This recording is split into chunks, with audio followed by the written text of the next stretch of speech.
आपने इसके अगले वीडियो में देखा कि वैद्युत द्विध्रुव के कारण अक्षीय रेखा पर स्थित किसी बिंदु पर वैद्युत विभव, हम क्या यहाँ देखने जा रहे हैं कि वैद्युत द्विध्रुव की अक्षीय रेखा पर स्थित, मतलब ये वैद्युत द्विध्रुव क्या है, ए बी है, क्या है, जैसे यहाँ पर लिखा गया वैद्युत द्विध्रुव वैसे हमने वैद्युत द्विध्रुव बनाया, वैद्युत फिगर का हमने क्या किया, बनाया। अब हमें वैद्युत द्विध्रुव का फिगर बनाने के लिए वैद्युत द्विध्रुव की परिभाषा जानना अति आवश्यक है। तो आप जानते हैं कि वैद्युत द्विध्रुव जो होता है उसमें एक धन आवेश होता है और एक ऋण आवेश होता है, और उनके दोनों आवेशों के बीच की दूरी क्या होती है, 2l होती है, अल्प दूरी 2l। तो -q + q से मिल करके बना है और इनके बीच की दूरी क्या है, 2l है, अर्थात इन दोनों आवेशों के बीच की दूरी 2l है। तो हमने जो ये लिखा, हमने फिर क्या कह रहा है, निरक्षीय रेखा। जब आपने अक्षीय रेखा लिखा था तो आप इसी के अनुदिश एक रेखा खींचे थे और उसकी किसी बिंदु P पर आपने क्या किया था, विद्युत विभव निकला था। अब यहाँ पे कह रहा है निरक्षीय रेखा। अब निरक्षीय रेखा का मतलब ये पॉइंट, ये क्या है, निरक्षीय रेखा। क्या है, निरक्षीय रेखा पर स्थित कोई बिंदु क्या है, ये P है। तो हमने उसके मध्य बिंदु O से कोई बिंदु P लिया, क्या, निरक्षीय रेखा पर उसके मध्य बिंदु, किसके मध्य बिंदु, वैद्युत द्विध्रुव के मध्य बिंदु O से कोई बिंदु हमने क्या लिया, P लिया, और इसी P पर हमें क्या करना है, वैद्युत विभव ज्ञात करना है। इसके पहले के टॉपिक में, अर्थात इसके पहले आप ये जान चुके हैं कि वैद्युत विभव भी क्या होता है, वैद्युत द्विध्रुव क्या होता है। अब ये जो वैद्युत द्विध्रुव है इसमें क्या है, ये दो आवेशों से मिलकर के बना है, -q और +q। अब जो यहां से यहां तक की दूरी होगी, यहां से यहां तक की, अर्थात PB बराबर होगा AP। क्यों, क्या लिखिए, इक्वेटोरियल लाइन, ठीक है। फिर जो यहां होगा वही, मतलब जो दूरी ये है वही दूरी AB है, ठीक है। और ये -q आवेश है और ये +q आवेश है, और यहां से यहां तक की बीच दूरी L है और यहां से यहां तक की बीच दूरी L है, अर्थात अल्प दूरी क्या है, 2l है। और ये जो बिंदु है, मध्य बिंदु O से P की बीच दूरी क्या है, R है। और ये वैद्युत द्विध्रुव किसने रखा है, एक ऐसे माध्यम में रखा है जिसका परावैद्युतांक K है। यदि परावैद्युतांक K बराबर 1 होता है, K बराबर 1 होता है, इसका मतलब माध्यम क्या है, निर्वात या वायु है। तो आइए लिखते हैं,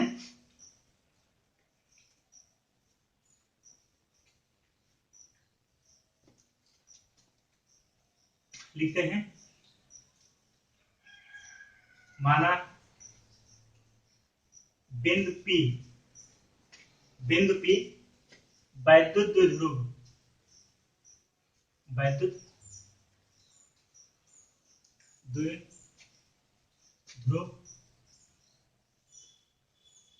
के मध्य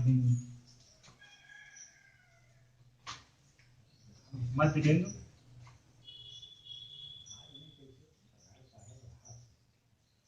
ऊपर लंबवर्धक है, क्या, लंबवर्धक है। हम इसको ऐसा लिखते हैं कि माना वैद्युत द्विध्रुव AB क्या है, माना वैद्युत द्विध्रुव AB लिख लेते हैं थोड़ा।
आपने क्या लिखा, कि माना वैद्युत ध्रुव AB के मध्य बिंदु O से वैद्युत ध्रुव AB के मध्य बिंदु O से इसके लंब R दूरी पर एक बिंदु P लिया, R दूरी पर एक बिंदु P लिया, जिस पर हमें वैद्युत विभव ज्ञात करना है।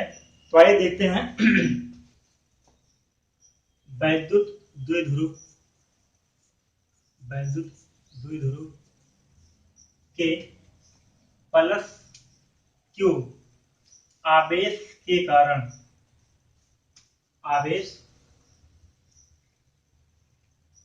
कारण वैद्युत विभव V1 बराबर 1/4 पाई एप्सिलॉन नॉट K और Q अपान क्या होगा। अब यहां से यहां तक की दूरी क्या है, यहां से यहां तक की दूरी BP क्या है, BP क्या लिखते हैं, BP। इसके पहले जब आपने ज्ञात किया था तो वहां पे R लिखा था, क्या R लिखा था, या फिर R+L लिखा था, R-L लिखा था। तो यहां पर हम क्या करते हैं, चूंकि ये BP ये और ये प्लस Q से P की बीच दूरी क्या है, BP है, और माइनस Q से P की बीच दूरी क्या है, AP है, और BP बराबर AP के हैं, BP बराबर AP के हैं, क्योंकि यहां से यहां तक की दूरी क्या है, बराबर है। क्यों है, थोड़ा मानना चाहते हैं कि यहां से यहां तक की बीच दूरी L और यहां से यहां तक की बीच दूरी L, तो जो दूरी ये होगी वही कोण ये होगा, और जो दूरी ये होगी वही कोण होगा, मतलब जो ये है वही ये है।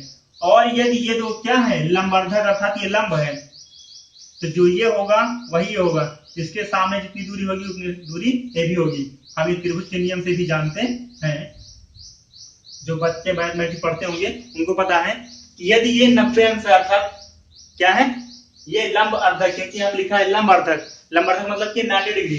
अगर ये लंबवर्धक है तो जो कोण ये होगा वही कोण ये होगा, तो इसके सामने की जो भुजा होगी वो इसके सामने की जो भुजा होगी वो दोनों बराबर होगी। इसलिए क्या है, AP बराबर BP के हैं, क्या AP बराबर BP के हैं।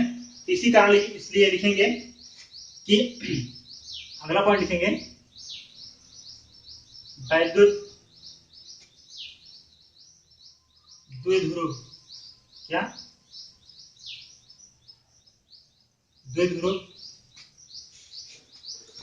के माइनस Q आवेश के कारण वैद्युत विभव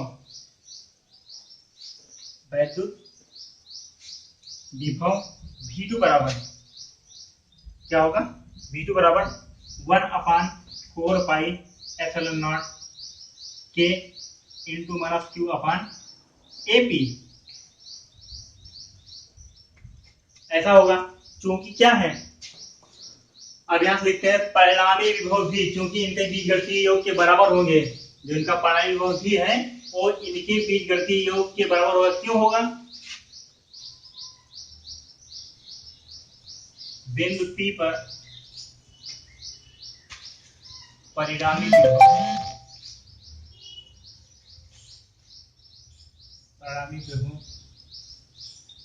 V बराबर V1 प्लस V2।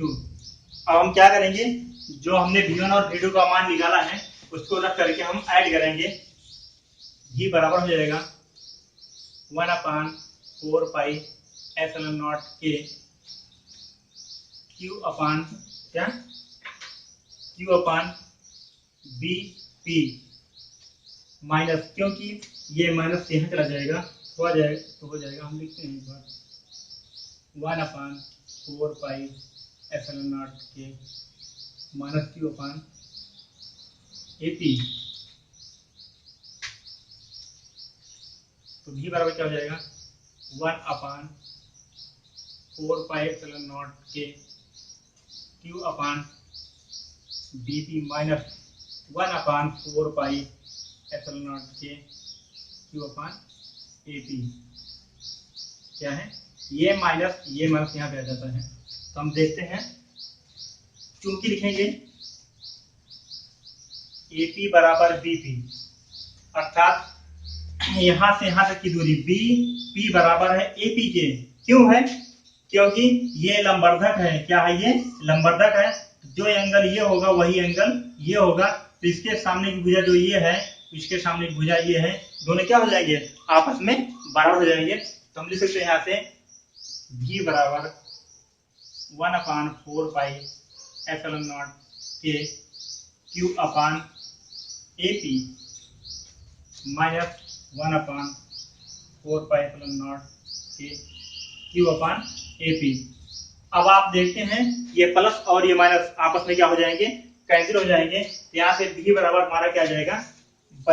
V बराबर क्या हो जाएगा? 0। यहाँ से आएगा V बराबर 0 वोल्ट। क्या? तो अर्थात विद्युत द्विध्रुव के कारण निरक्षीय रेखा पर स्थित किसी बिंदु पर क्या वैद्युत विभव भी क्या होता है? 0 होता है। क्या होता है? 0 होता है।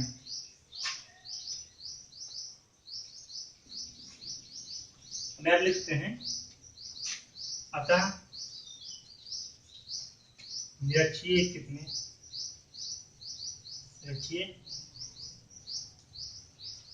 स्थिति में वैद्युत विभव शून्य होता है। क्या?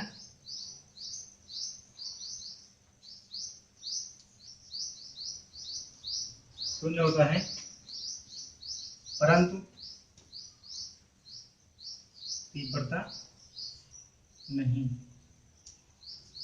विभव शून्य होता है लेकिन तीव्रता नहीं। तो आज का टॉपिक यहीं पर समाप्त होता है। आपको यदि ये वीडियो समझ में आया है तो लाइक करें, शेयर करें और हमारे इस चैनल को सब्सक्राइब करें। हमारे इस वीडियो को ध्यानपूर्वक देखने के लिए, समझने के लिए आप लोगों को बहुत बहुत शुक्रिया, बहुत बहुत धन्यवाद। Thank you.